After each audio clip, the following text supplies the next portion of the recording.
If you're going to become an e-course expert, you will want to make sure the look and feel and your written words are standardized for your business.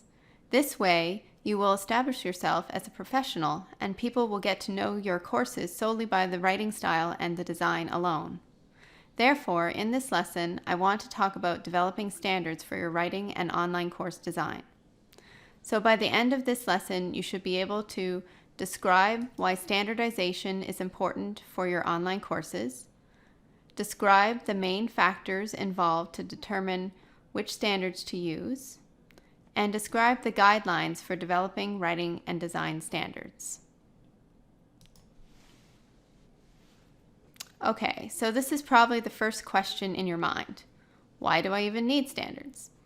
Well, even if you are a solopreneur, imagine what your courses would look like collectively if they were all written a different way and all had various design styles. Not very pretty. So here are a few reasons why you need standards. Number 1, to establish your branding. People will get to know you by how your courses look. Number 2, to help with organization. If you know how you will write your content and design your courses down to the color scheme, layout, etc., you will be more organized.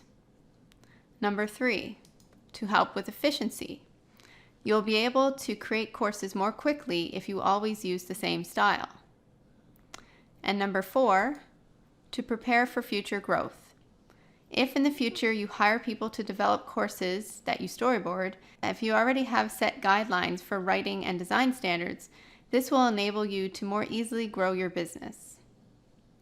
Note that this doesn't mean you can't add new standards or bend the rules now and then, but the general look and feel of your courses should be consistent.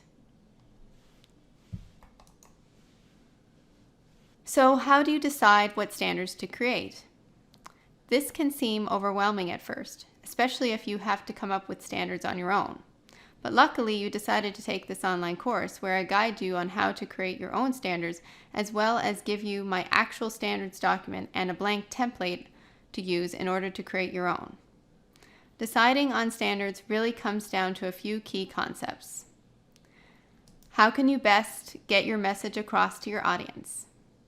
Will you require animations or simulations? If so, standards will have to be developed for these interactive pieces. The type of content you will be presenting. Some content you may need specific standards for to present it adequately. It really depends on your niche. Your audience. Is your target audience novices in your niche or more advanced learners? This can play a factor for certain standards to include or not include. Your experience with developing online courses.